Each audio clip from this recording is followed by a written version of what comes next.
చెప్తున్నా, రాయలసీమలో మీరెంతమంది బీసీలకు ఇచ్చారు, మీరెంతమంది వేరే కులాలకు ఇచ్చారు, మేమెంతమందికి ఇచ్చాం చూస్తే జనాభా దామాషా ప్రకారం అందరికీ న్యాయం చేసిన పార్టీ ముస్లిం సోదరులకు కూడా మదనపల్లి నంద్యాల 2 సీట్లు ఇచ్చిన పార్టీ తెలుగుదేశం పార్టీ. ఈ విధంగా అందరికీ న్యాయం చేశాం.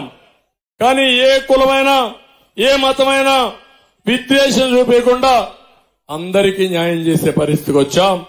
అది తెలుగుదేశం పార్టీ విధానం. అది ఈరోజు జనసేన తెలుగుదేశం అదే మరి బీజేపీ కలిసి ఇవన్నీ చేస్తున్నామని చెప్పి కూడా నేను మీకు తెలియజేస్తున్నా. ఇక్కడికి వచ్చినప్పుడు నేను ఒకటే మిమ్మల్ని అంతా కోరుతున్నా, గుంతకల్ రిజర్వాయర్ నిర్మిస్తానని మోసం చేశాడు. ఇంకో పక్క ఈరోజు మీరు ఒకసారి చూస్తే కుద్రేముఖ్ స్పాంజ్ ఐరన్ పరిశ్రమ తీసుకొస్తానని మోసం చేశాడు. గుమ్మగట్ట మండలం గోనబావిలో బీసీ బాలికల పాఠశాలకు 24 కోట్లు ఇస్తే అవి కూడా మధ్యలో నిలిపేశాడు. రాయదుర్గలో బాలికల జూనియర్ కాలేజీకి 52 లక్షలు ఇస్తే దాన్ని కూడా మధ్యలో నిలిపేశాడు. జూనియర్ కాలేజ్ భవన నిర్మాణానికి ఆర్జీటీ ముందుకు వచ్చినా ఈ ప్రభుత్వం చొరవ చూపలేదు. మాల్యం బ్రాంచ్ కెనాల్ ద్వారా 260 కోట్లతో 36వ ప్యాకేజ్ తీసుకొస్తే అది కూడా ఆగిపోయింది. అది అయింటే 27,000 ఎకరాలకు నీళ్లు వచ్చేది. అవులదట్ల బ్రాంచ్ కాలువకి 34వ ప్యాకేజ్ కింద పనులు చేశాం, అవి కూడా నిలిచిపోయినాయి. కణేకల్లో డిగ్రీ కాలేజ్ కోసం కూడా డిమాండ్ ఉంది, తప్పకుండా పెడతామని మీ అందరికీ హామీ ఇస్తున్నా. సామూహిక బిందు తుంపర్ల సేద్యం కోసం 10,000 ఎకరాలకు ప్రాజెక్టు ఇస్తే 183 కోట్లు నిలిపేశాడు. వేదావతి హగరి నదుల్లో 4 చోట్ల సబ్ సర్ఫేస్ డ్యాములు కట్టాలి, అవి కూడా నిలిపేశారు. ఒక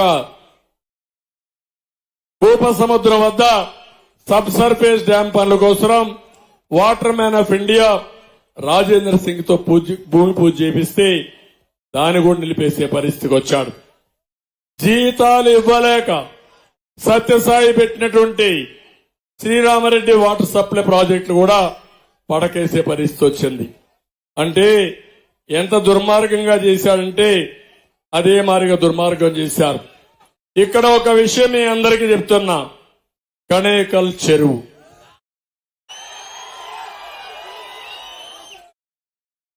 చిక్కణ్ణేశ్వర స్వామి ఇక్కడే గుడి, ఇదే గుడి. ఏం తమ్ముళ్ళు, చిక్కణ్ణేశ్వర స్వామి ఆ రోజు ఒక చెరువు కడితే ఇప్పుడు కూడా ఆయన్ని దేవుడిగా చేసి మీరు పూజలు చేస్తున్నారా లేదా అని అడుగుతున్నా. అది కణేకల్ ప్రజల యొక్క అభిమానం. మంచి చేస్తే గుండెల్లో పెట్టుకుంటారు, పూజ రూమ్ లో పెట్టుకుంటారు, పూజలు చేస్తారు, ఆశీర్వదిస్తారు, దేవుడుగా కొలుస్తారు. అది మీరంతా గుర్తుపెట్టుకొని ఆ ప్రాజెక్టు కూడా నీళ్లు రాకుండా చేసిన దుర్మార్గులు వీళ్లు. తప్పకుండా ఏదైతే హెచ్ఎల్సీ ఉందో దాన్ని పూర్తి చేసే బాధ్యత మాది. ఇక్కడ ఏదైతే కణేకల్ చెరువుకి నీళ్లు తీసుకొచ్చే బాధ్యత చిక్కణ్ణేశ్వర స్వామి దేవాలయం ముందర మీ అందరికీ హామీ ఇస్తున్నారని చెప్పి కూడా నేను మీకు తెలియజేస్తున్నా. ఇలాంటి కార్యక్రమాలు చేసినప్పుడు నేను కొన్ని ప్రదేశాలకు పోతే ఈస్ట్ గోదావరి వెస్ట్ గోదావరి జిల్లాకు పోతే ప్రతి ఒక్క ఊర్లో కూడా ధవళేశ్వరం ప్రాజెక్టు కట్టాడని అక్కడ కాటన్ దొర బ్రిటిష్ నుంచి వచ్చిన కాటన్ దొర విగ్రహాలు పెట్టుకుని ఇప్పుడు కూడా పూజిస్తారు. ఎప్పుడో కృష్ణదేవరాయలు చెరువులు దొరికితే ఆ చెరువుల గురించి ఇప్పుడు కూడా మనం పుస్తకాల్లో చదువుకుంటాం. తమ్ముళ్ళు, చెరువులు పూర్తి చేసిన వ్యక్తి, ప్రాజెక్టులు పూర్తి చేసిన వ్యక్తి, ఎట్లయితే కట్టినప్పుడు దేవాలయాలు కడతామో కూల్ చేసినప్పుడు, పోగొట్టినప్పుడు, జాతికి అన్యాయం చేసినప్పుడు కక్ష తీర్చుకోవాలన్నా లేదా తమ్ముళ్ళు అని మిమ్మల్ని అడుగుతున్నా. అదే గాని పోలవరం ప్రాజెక్టు పూర్తయి పోలవరం నీళ్లు తీసుకొచ్చి నేరుగా బనకచెర్ల రిజర్వాయర్లో వేస్తే అక్కడి నుంచి ఆ నీళ్లు అందిరి నీవా ద్వారా నగిరి గాలేరు ద్వారా తెలుగు గంగ ద్వారా రాయలసీమ మొత్తం పారేటివి. అది నా కోరిక, అది నా ఆశయం. నీళ్లుంటే రతనాలు పండిస్తారు ఈ రాయలసీమలో, తప్పకుండా చేస్తా. అందుకే మీ అందరినీ కోరుతున్నా, మరొక్కసారి అందరికి విజ్ఞప్తి, మీ అందరినీ కోరేది, రేపు జరిగే ఎన్నికల్లో మీ పిల్లల భద్రత కోసరం, భవిష్యత్తు కోసరం, మీ భవిష్యత్తు కోసరం ఇక్కడుండే ఇద్దరు అభ్యర్థులు సైకిల్ గుర్తు మీద ఉన్నారు. ఒకటి అంబికా లక్ష్మీనారాయణ ఎంపీ అభ్యర్థి, 2 కాలువ శ్రీనివాసులు ఎమ్మెల్యే అభ్యర్థి. ఇద్దరిని కూడా అఖండ మెజార్టీతో గెలిపిస్తామని గట్టిగా చప్పట్లు కొట్టి హర్షాన్ని, ఆమోదాన్ని తెలియజేయండి. వాళ్ళ గెలుపు మీ గెలుపు, వాళ్ళ గెలుపు ఈ రాష్ట్ర భవిష్యత్తుకు నాంది. అందుకే మన పిల్లల భవిష్యత్తు కోసం నేను ఎక్కడ పోయినా చూస్తున్నా చిన్న పిల్లల్ని సంకల్లో పెట్టుకొని నా మీటింగులకు తల్లిదండ్రులు వస్తున్నారంటే ఒకటే ఆశ, ఈ పిల్లల భవిష్యత్తు జాగ్రత్తగా చూసుకోమని నాకు అప్పజెప్పే పరిస్థితిలో తల్లిదండ్రులు ఉన్నారు. వాళ్ళ నమ్మకాన్ని వమ్ము చేయను, తప్పకుండా న్యాయం చేస్తామని మరొక్కసారి హామీ ఇస్తూ అందరికీ నమస్కారాలు. జై హింద్, జై తెలుగుదేశం. ఇంకొక విషయం నేను అడుగుతున్నా మిమ్మల్ని అందరినీ, చదువు విషయంలో మనందరం గుర్తుపెట్టుకోవాలి. మన పిల్లలు చాలా తెలివైన పిల్లలు. అది ఏ వర్గమైనా కావచ్చు, ఏ కులమైనా కావచ్చు, పేదవాళ్లు కావచ్చు, ధనికులు కావచ్చు, మట్టిలో మాణిక్యాలు ఈ పిల్లలు. ఆ పిల్లల్ని బాగా చదివిస్తే ప్రపంచాన్ని శాసించే శక్తి తెలుగు జాతి పిల్లలకుందని నేను మీ అందరికీ విజ్ఞప్తి చేస్తున్నా. ఎప్పుడు కూడా ఒక విషయం మీరు గుర్తుపెట్టుకోవాలి, స్కూల్ బిల్డింగులకు రంగులు కొడితేనో లేకపోతే వైఎస్ఆర్ కాంగ్రెస్ పార్టీ గుర్తులేసుకుంటే పిల్లలకు చదువు వస్తుందా తమ్ముళ్ళు అని మిమ్మల్ని అడుగుతున్నా. పిల్లలకు చేయాల్సింది టీచర్లు నియమించాలి, టీచర్లు చదువు చెప్పే వాతావరణాన్ని క్రియేట్ చేయాలి, స్కూల్స్ కూడా బాగుండాలి, కనీస సదుపాయాలు ఇవ్వాలి. అదే సమయంలో ఇంటికి దగ్గరగా స్కూల్ ఉంటే ఆడపిల్లలను కూడా స్కూలుకి పంపించే పరిస్థితి వస్తారు. నేను అడుగుతున్నా, ఈరోజు 3 కిలోమీటర్ల అవతల స్కూల్స్ ఉన్నాయా లేదా అని అడుగుతున్నా. చిన్న పిల్లలు 3వ తరగతి పిల్లలు 3 కిలోమీటర్లు పోవాలంటే, ఆడపిల్లలు పోవాలంటే పోయే పరిస్థితిలో ఉన్నారా అని మిమ్మల్ని అడుగుతున్నా. దీనివల్ల నాణ్యత పెరగల. ఇంకో పక్క టీచర్లు లేరు, చదువు చెప్పే పరిస్థితి లేదు.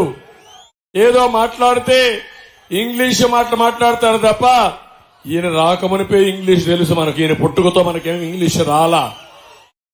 ఇలాంటి తప్పుడు మార్గాలతో ఒక్క ఛాన్స్ అని వచ్చాడు, అదే చివరి ఛాన్స్ అయ్యే అవకాశం ఉంది. ఆ రోజు తండ్రి లేని బిడ్డ అన్నాడు, ఒక ఛాన్స్ అన్నాడు, తల మీద చెయ్యి పెట్టాడు, బుగ్గలు నిమిరాడు, ముద్దులు పెట్టాడు. వచ్చిన తర్వాత పిడిగుద్దులు గుద్దులు. నేను అడుగుతున్నా, ఎవరైనా మీలో బాగుపడ్డారా తమ్ముళ్ళు అని అడుగుతున్నా. ఈ రాయలసీమ మాట్లాడితే రాయలసీమ గురించి మాట్లాడతాడు. నేను కూడా రాయలసీమ బిడ్డని, ఈ గడ్డ మీదనే పుట్టా. కానీ మొన్న మీరందరూ 52 సీట్లలో 49 గెలిపించారు. మీలో కూడా ఒక ఆలోచన ఎందుకు వచ్చిందో నాకైతే తెలియదు కానీ గెలిపించారు. నేను అడుగుతున్నా, గెలిపించిన దానికి ఏమైనా చేశాడా అని అడుగుతున్నా. రాయలసీమ ద్రోహి జగన్మోహన్ రెడ్డి అవునా కాదా అని మిమ్మల్ని అడుగుతున్నా. నేను అడుగుతున్నా, రాయదుర్గ ప్రజలు మిమ్మల్ని అడుగుతున్నా, 5 ఏళ్లలో మీ జీవితాల మార్పులు వచ్చాయా? ఏ ప్రాజెక్ట్ అయినా అయిందా అని మిమ్మల్ని అడుగుతున్నా. నీళ్లు వచ్చాయని మిమ్మల్ని అడుగుతున్నా. ఏ ఒక్కరికైనా మంచి జరిగిందని మీరు భావిస్తున్నారా అని మిమ్మల్ని అడుగుతున్నా. నేను సవాలు విసురుతున్నా జగన్మోహన్ రెడ్డి. జగన్మోహన్ రెడ్డి 14-19 తెలుగుదేశం పార్టీ టైంలో నేనేమి చేశానో చెప్పడానికి నేను సిద్ధం. నువ్వేమి చేశావో చర్చించడానికి మీరు సిద్ధంగా ఉన్నారా అని కోరుతున్నా. సవాలు విసురుతున్నా. తమిళలో రాయలసీమలో ఒక్క ఇరిగేషన్ ప్రాజెక్టులకి నేను 12,000 కోట్లు ఖర్చు పెట్టా. జగన్మోహన్ రెడ్డి ఖర్చు పెట్టింది 2,500 కోట్లు. ఈ రాయలసీమకు నీళ్లు అవసరమా లేదా అని అడుగుతున్నా. మొట్టమొదటిసారిగా కృష్ణా జలాలు రాయలసీమకు రావాలని ఆలోచించిన వ్యక్తి నందమూరి తారక రామారావు గారు. అప్పుడే అందరి నీవా ప్రారంభించారు. ఈ రోజు నేను చెప్తున్నాను, 5 ఏళ్లలో 4,500 కోట్ల రూపాయలు ఒక్క అందరి నీవా పైన ఖర్చు పెట్టిన పార్టీ తెలుగుదేశం పార్టీ. తుంగభద్ర దగ్గర నుంచి మీకు హెచ్ఎల్సీ వస్తుంది. ఇది ఎప్పటి నుంచో ఉంది. కానీ తుంగభద్ర నుంచి నీళ్లు రాకుండా హెచ్ఎల్సీ చాలా వరకు పూడిపోతే ఆధునీకరణకు నాంది పలికిన పార్టీ స్వయంగా నేను కర్ణాటకకి వెళ్లి ముఖ్యమంత్రిని కన్విన్స్ చేసి పనులు ప్రారంభించిన పార్టీ తెలుగుదేశం పార్టీ. ఏం తమ్ముళ్ళు ఇప్పుడు పనులు అవుతున్నాయని మిమ్మల్ని అడుగుతున్నా. హెచ్ఎల్సీ ఆధునీకరణ పడకేసిందా లేదా అని మిమ్మల్ని అడుగుతున్నా. అంటే నువ్వు రాయలసీమకు ఖర్చు పెట్టావు, హెచ్ఎల్సీ పట్టించుకో. ఇక్కడ తాగడానికి నీళ్లు లేకుండా, సాగునీరు లేకుండా రైతులు ఇబ్బందులు పడితే పరామర్శించడానికి టైం లేని ముఖ్యమంత్రి ఈ రాష్ట్రానికి అవసరమా తమ్ముళ్ళు అని మిమ్మల్ని అడుగుతున్నా. మీరు చూడండి, ఆ రోజు జీడిపల్లి పూర్తి చేశాం. అంతేకాకుండా గొల్లపల్లి పూర్తి చేసి ఉమ్మడి అనంతపురం జిల్లాలో కియా మోటార్ తీసుకొచ్చి ఈ రోజు ప్రపంచం మొత్తం ఇక్కడ తయారు చేసిన కార్లు పరిగెత్తున్నాయంటే అది తెలుగుదేశం పార్టీ చొరవ. 1-2 కాదు, 12 లక్షల కార్లు ప్రపంచమంతా తిరిగే పరిస్థితి వస్తా ఉంది. అది చూసినప్పుడు గర్వపడతాం. ఇది మా ఊర్లో కరూరు జిల్లా అనంతపూర్లో తయారు చేసిందని గర్వంగా చెప్పుకునే విధంగా